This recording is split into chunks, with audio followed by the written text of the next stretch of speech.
Charisma Quotient. I'm your host, Kim Seltzer, a dating and makeover expert, where I will help you build confidence, make connections, and find love from the outside in.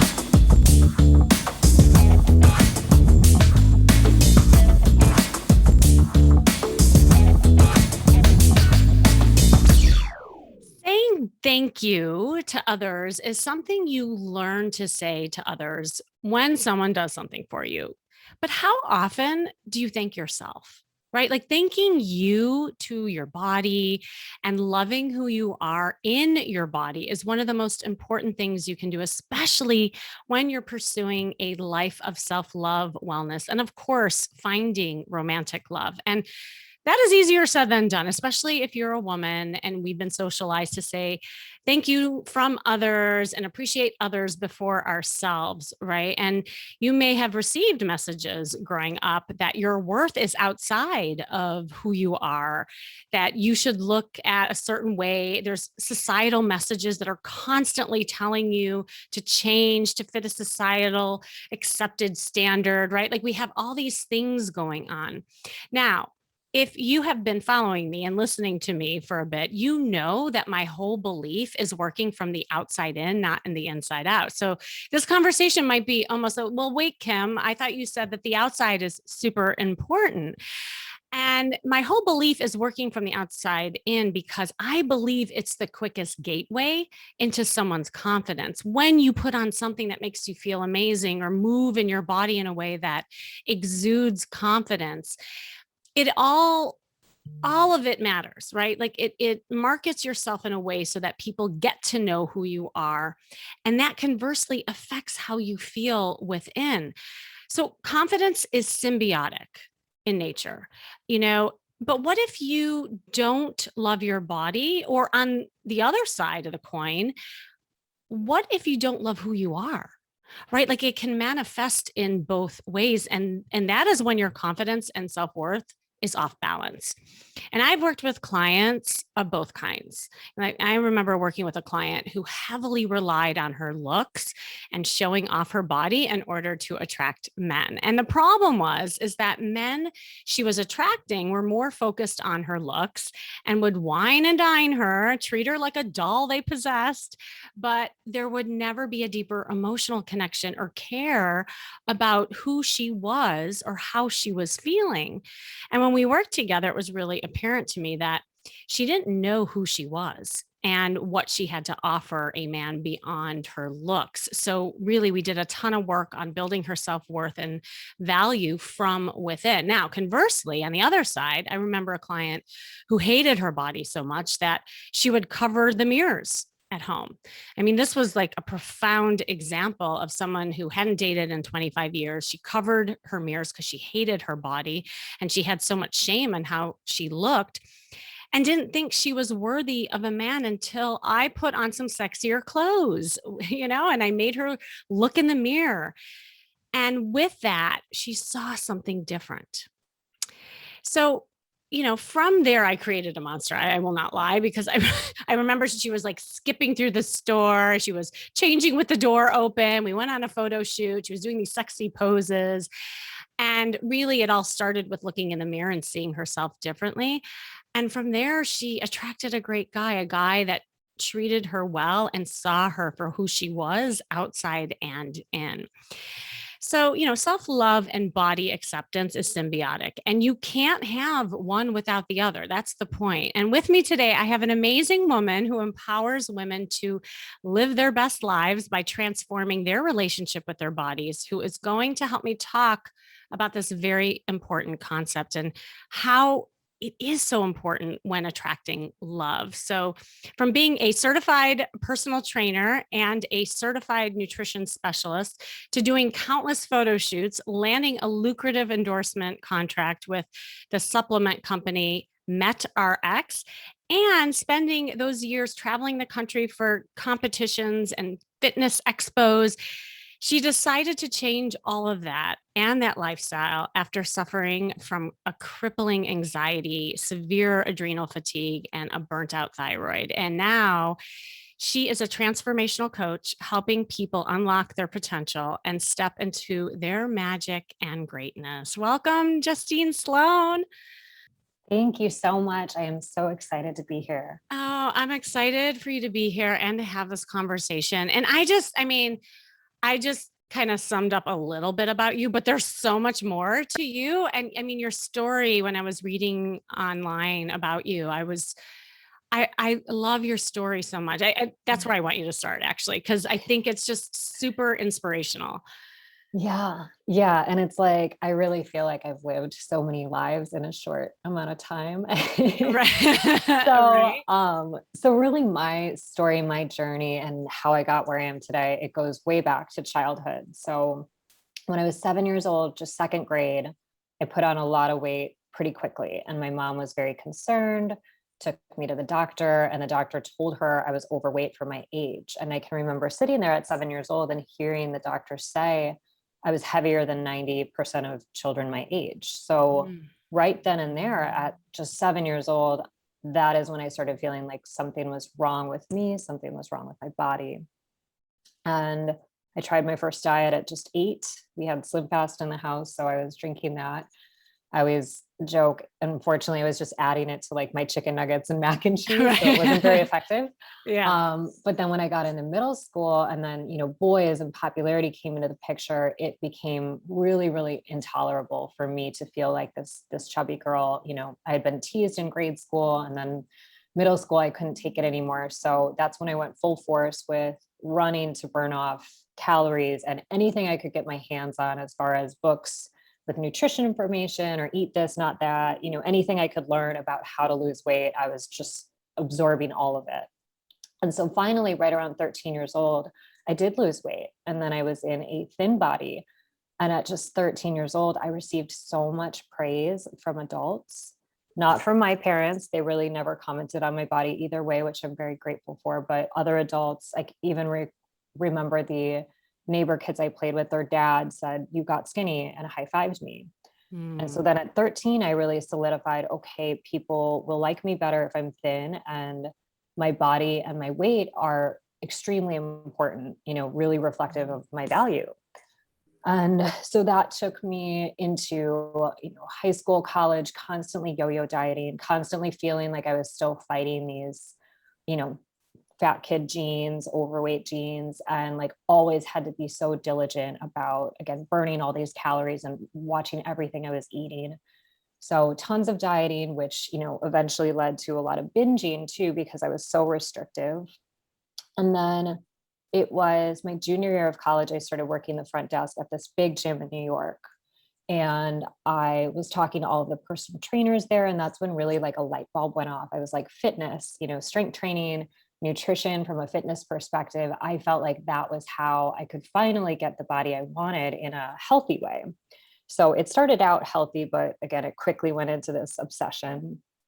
And I started personal training, which I absolutely loved. I did that for 10 years, loved the work I did with clients, but I wanted to be my own billboard. So I decided to set this goal to compete in a fitness competition. And then I put myself on a stage with other bodies to be judged. And the crazy thing about those is when you do a competition, you are in the best shape of your life, like just for that day too, because there's things you do just for that day to For look that moment. extra. Yeah. Yes. And then one person walks away the winner, and a lot of people walk away feeling still not good enough. And you get feedback on what you could do better, where you could still tighten up or be better. So, again, for me, with my background, it was, a really kind of insidious thing. And I just got totally hooked. So it was one competition after the next. And then I was extremely successful in the industry with getting a supplement company. And then at that point, I was getting paid to do these competitions and the photo shoots and all of that. But underneath it all, I hadn't worked on any of my self-worth, and I was not loving myself. I was not respecting myself or my body or my health. It was all about being as lean as possible. And I didn't care what I was doing to get there. So a lot of the means that Mhm. I was using and taking to maintain this image, again, it was not good for my body. And so as you mentioned, that led to my what I call my rock bottom turning point. Yeah. 2014, when I looked terrible. I was still going on stage, but did not, I really was not looking good, even like this, my skin, the color of my skin, everything. And that's when I got blood work done. And my doctor called me and said, you have to take a break. You have to stop competing. I had severe adrenal fatigue. My thyroid had shut down. My hormones were a mess. And I also, as much as at the time I was devastated and I was like, what am I going to do now? This is my paycheck, this is my livelihood. At the same time, some wiser part of me was so relieved because I just could not live the life I was living any longer. It's amazing how like a moment in time can pivot the entire course of your life. Because I was wondering as you were sharing your story and listening, had that not happened, that call from the doctor, do you think that you would have shifted in that moment, or were you waiting for something to happen? Because a lot of times it's hard to move yourself unless there's something external that happens that moves you. Yeah, I really don't think I would have stopped until someone told me I had to. So again, and I think looking back, I know that some part of me was relieved, but at the time I was just completely devastated, freaked out. I just, and internally it's like I look back and the relationships I had at the time were all very dysfunctional. I was married at the time for a brief time before I met my now husband years later. But that relationship was very dysfunctional, and it's just like every part of my life was really a mess. And I can't say that I would have gotten myself out of it unless I had that really pivotal moment and someone I, respected and listened Yes. to telling me like you have to change all of this. It's So so true. Like I mean, I tell my story when I had my red dress moment, and my fairy godmother, angel, if you will, was a personal shopper when she made me wear a red dress. Like, and sometimes you're just ready for that message. Like somebody could tell you in another moment in life and you might not listen, but you were ready to hear it. And that's super powerful. Like, okay, I'm glad you mentioned the whole relationship thing because that's what I was wondering. Like during that period, what were some of the dysfunctional relationships you were attracting? And did you have like connection to that with your self-worth? yeah, well, because of my self-worth, again, teens, 20s, college, and then the years in the fitness industry, I look back and it really breaks my heart how I allowed men to treat me. And Mm. because of where I was and how I felt about myself, my body, my appearance, my value, I attracted men who treated me the same way, who were very, very critical, who would put me down, who would comment on my body. And again, we attract what we believe deep down. A So 100%. Yes. yeah, and I didn't have the self-worth to say absolutely not. I am not available for this. I'm not going to be treated that way. I thought it was okay. I didn't think I deserved any better. And again, I really wasn't loving and respecting myself, so I didn't have a problem with other people not truly loving or respecting me either. Yeah, it's what you put out is what you get back, right? Like it's Mhm. just so cliche, but so true. Did you, and now that you've had your journey, like when you look back, because I think you listening can really relate to this and who you're attracting, like, detect patterns. Do you know what caused some of those feelings of not being good enough or feeling worthy? Do you know what that was connected Mm. to?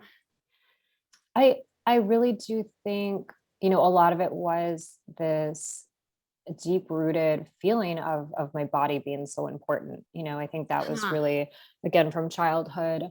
Um, yeah, I've unpacked a lot of, my childhood stuff, and it really wasn't anything, I know we can have small traumas, and I think it's mostly, Yeah. again, like the comments and me really observing how important it was to look a certain way as a woman and really internalizing that, and then feeling like I didn't measure up, really feeling like, and again, it was kind of this like ugly duckling story because as a child, besides feeling like I was overweight, I was the fat kid, I also felt very ugly. And, then even in middle school, when I lost the weight, I had braces, I had a terrible, weird haircut. Oh, I always okay. felt ugly. Yes. And yeah, and it's like when boys came into the picture, it was also like boys like other girls, boys don't like me. So then when I finally did, when the braces came off, had a better hairdo, You had a pretty started woman moment. yeah, started Right. figuring it out, started Yeah. figuring out how to actually wear makeup in a way that was flattering, things like that. The more that I learned how to manipulate and cultivate my looks, and then started getting the positive reinforcement from men or feeling like I was desirable, like I got really hooked on that. So, and it was all again very, very focused on my appearance and, really getting validation for that because I always felt like I wasn't that. It's so important what you're sharing because I think, and this could manifest in a lot of different ways. Like a lot of times we look outside of ourselves to give us the validation. And I think it's even worse now with social media, right? Because we're constantly comparing ourselves to others and, kind of these picture perfect type of, ideals of what people's lives are and how good it is and that kind of thing. And I think that's so important. What you're alluding to is that it's not until you learn to fill yourself up first. And it's not to say that, getting braces and having your hair done. Like I do makeovers and I've seen the impact it has, but that isn't the validation. It should be a gateway into helping you see yourself differently. Right. And so it can go too far the other way, like Mhm. where you didn't learn the other good stuff about you because there's so much Mhm. about you, right? That was beyond the looks, but you didn't see that at the time. Yeah. Well, Yeah. and the other thing I would say on that is everything I was doing for appearance, again, it was to match other people's expectations. Like it wasn't for Oh, myself. I yes. wasn't like, let me Yes. wear a really cute outfit for me, or I never thought about that. It was just like, again, like, how can I get validation, approval?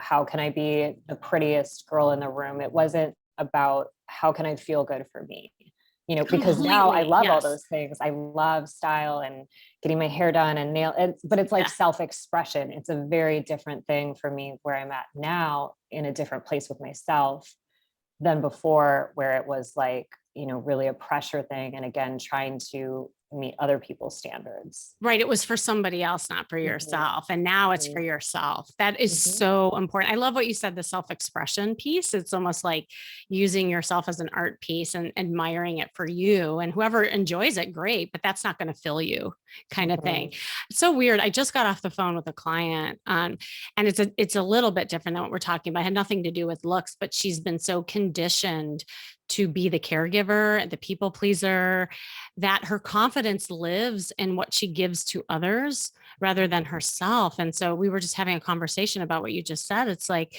there's so much more to you, and the value of you is more than what you do for others. And it's mhm, really like, I think that's what we're talking about, just pivoting and saying, what can we do for ourselves? And the right people will be attracted to that. The right people.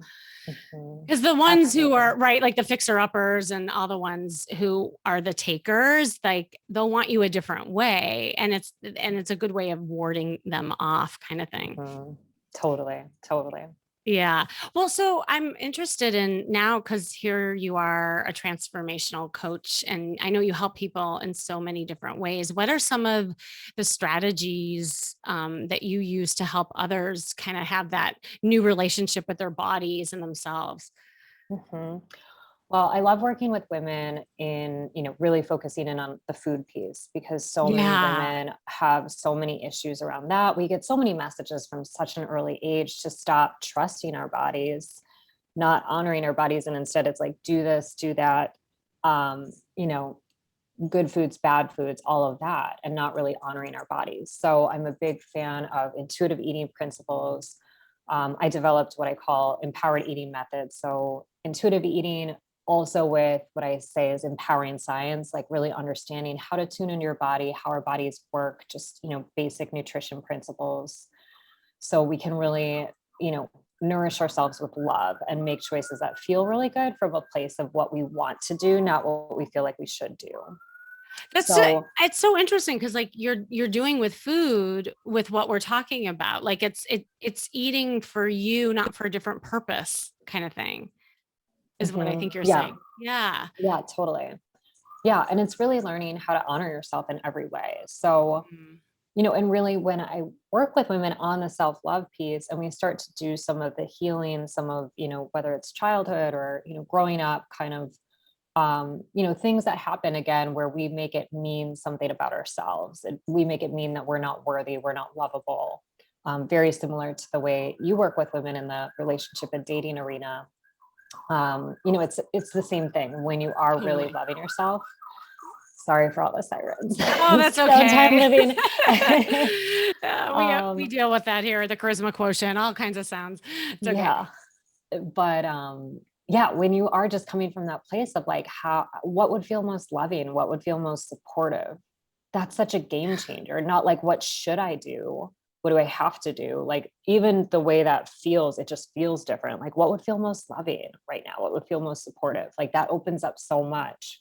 So when we start thinking about that, same with like moving our bodies and really I love Mhm. helping women redefine the relationship with exercise and movement. I like to call it movement because exercise tends to have that very punishing, let me burn as many calories as possible, versus moving your body because it feels amazing and it keeps us centered and it, opens up creativity and is a great mood booster. So again, really, it's like the why, the come from, like, I love myself, therefore I'm going to do these things for myself. Of course, I'm going to do these things for myself. That is really powerful. Like, what would you say to a woman? Because this is a common scenario that I'll hear a lot of women talk about where they eat because they're unhappy and they're trying to fill themselves Mhm. up, right? Like it's another form of Mhm. what we're talking about. Or they'll eat when they're stressed out, or they'll restrict eating, Mhm. on the other side because they're so stressed out. Like, how do you bridge that from doing things to serve a purpose of, easing an anxiety or something like that versus just, I'm going to eat food because I'm hungry and Mhm. that's good for me kind of thing. Yeah. So with that kind of thing, with emotional eating, stress eating, I tell women to create a non-edible nourishment menu. So Huh. I always say food is amazing. Like I love food. Oh, Obviously that's with, so good to hear. yeah, Okay. For with those of good you who are fat. watching on YouTube, when Yes. you see Justine, she's just like, you are like, you're just radiant. And I mean that inside and Oh. out. And I wondered, like, had you shifted your relationship with food? Because yeah, that's Oh, totally. awesome. And I mean, I eat everything. I eat Yeah. lots of nourishing, high energy foods, but I also I'm a Milwaukee girl at heart and I love cheese and beer. Oh my Very God, you stereotypical. Oh, wait, yes, you like all the no time. way. Do you had brats and too? Like that's Yeah, I'll eat a amazing. brat. But cheese is Yeah. a daily thing and beers usually, I love my drinks. So, Uh-huh. but anyway, so food is amazing. But when we're looking to soothe ourselves or, we're having anxiety, stress, when it's an emotional need, I say an emotional craving, food does not do such a good job to fix that. Temporarily for a few minutes when we're eating, it might taste good, it might feel good very temporarily, but then now we just ate the food, the emotional craving is still there. And now we feel crappy because we just ate when we weren't hungry or maybe Oh, polished off a yeah. box of cookies. So again, it doesn't nourish what we need. So the non-edible nourishment menu is a list and you can break down the different things you're experiencing, like when I'm stressed, when I'm lonely. um, One of my clients was a nurse, and when she was coming home from the day, like she would be just really stressed out from all the emotions of the day, and she would hit the refrigerator right away. And she started shifting that and instead taking like a nice soothing shower or bath, essential oils, like, tuning into her stress levels and de-stressing in that way. And then from that place, it's like, now that emotional craving has been filled. And you can make choices from a conscious place of like, what do I really want to eat? So again, really tuning into what are the emotions that lead me to head toward the refrigerator or the pantry or whatever, what leads me to reach for a snack, and what am I really reaching for in that moment? Again, is it comfort, is it calm? Could I instead curl up with a blanket and read a great book? Could I turn on a show that makes me laugh? Could I call a friend who, I can connect with? So having this list, this menu of different activities or things that can fill that emotional void or craving that you're experiencing. I love that. And that's such a practical tool, and the way you make it just so simple. And it's just a matter of like having that as a daily practice for yourself Mhm. and doing Yeah. that.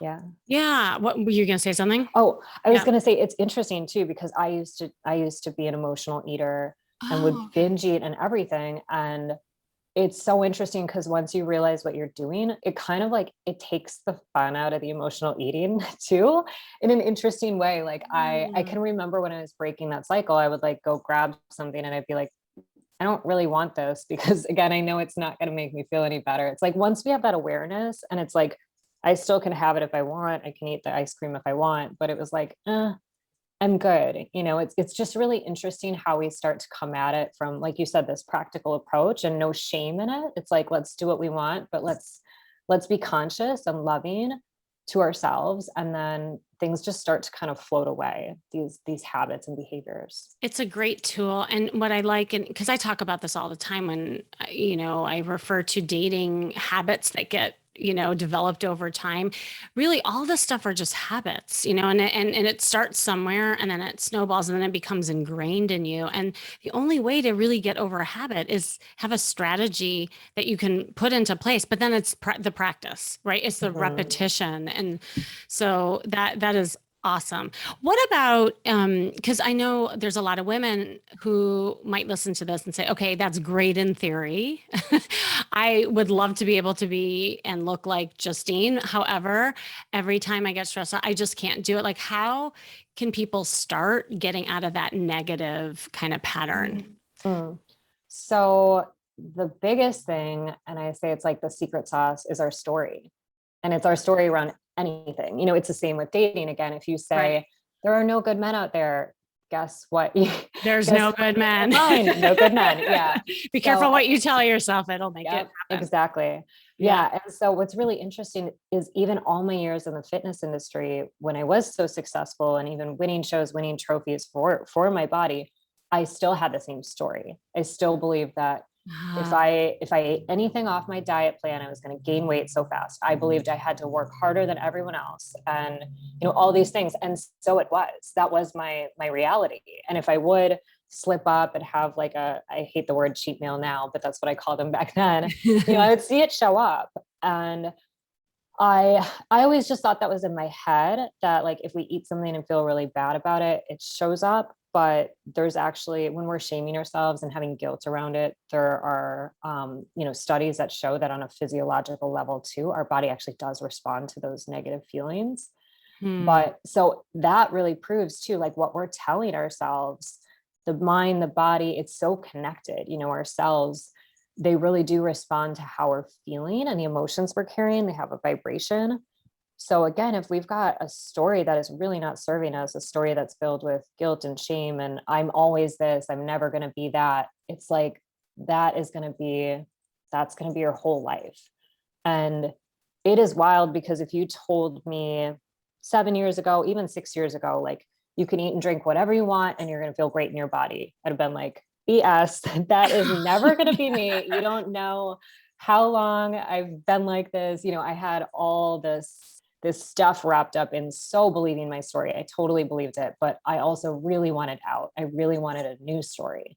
And so I started working on it. And like you said, the habits, it's slow. It's a very slow process, but I was using affirmations, and when I would get freaked out about I shouldn't be eating this, I would go back to those affirmations. So I was using the mantra, I can eat and drink whatever I want, and I easily maintain where I want to be. And again, at one Ooh, point, I that's did not good. believe that. Yeah, But I kept doing yeah. the work, and kept kind of pulling back the layers. And gradually over time, I started seeing that really happen. And now that is how I live all the time. And I really feel like, again, that is the biggest piece. That's the secret sauce. You can have, the best nutrition plan in the world. And if you still feel inside like you're stuck in this story, you will be. I love that notion of just like flipping the script, so to speak, and Mm, rewriting your own story. I mean, And it's the same thing. Like when I put on my red dress, I didn't believe that that was me. I'm like, okay, this is just a costume. This is not me. And it wasn't until I started wearing it more and more that I'm like, wait, this is me, Mhm. and it's the same story. So for those of you listening, I think, not only saying it out loud, but encouraging people to act as if, even if you don't Mhm. believe it until you Mhm. become, like, and saying things in the present, which is so powerful, like how you said the affirmations, but you said it as it's happening Yeah. rather than I could do this, right? I Mhm. am this. And Totally. that's such a like powerful shift. So, Mhm. oh, Justine, I love this conversation. Do you have any other kind of parting words of wisdom that you want to share? Mm. Yeah, I would just say, again, because we talked a little bit about past relationships, and now I am with my soulmate. We're married almost three and a Oh, half years, and it just keeps getting better and better. We've been together going on 6, and that was something too, even going back to beliefs, like I didn't think it was possible to have this kind of love, like, or this kind of marriage even. And so I'm always like, don't settle, don't give up on your fairy tale, like fight for it. And it really does come down to us crowning ourselves, believing we're worthy in all departments of life. Like you are worthy of what you want and desire, and you desire those things for a reason. So do not settle. It exists, and you can have it, if you're willing to go for it. all while eating brats and drinking beer. Yeah, yeah. I'm gonna have some beers tonight. Right, you could still be Cinderella with a beer in your hand. Like, I love that. Yep. That's fantastic. Justine, where can everyone find you and get a hold of you? Yes, my website is justinesloan.com. So that has all of my links, and my favorite social media platform to hang out on is Instagram. My handle is at the Justine Sloan. Awesome. Justine, this has been so great. I love this conversation and thank you so much for sharing everything. Yes, thank you so much for having me. Thank you. And thank you for listening and joining me today. This has been the Charisma Quotient, and I'm your host, of course, Kimmy Seltzer. And remember, you can build confidence, make connections, and find love from the outside in. And if you want to know more, make sure you go to my site, kimmyseltzer.com. And if you listen to this and you struggle with your body image and self worth, besides getting a hold of Justine to help you with some of that with your body, also hop on a call with me to map out a strategy so that I can help you then attract love. And remember, working on you is working on your dating life. That's all for now.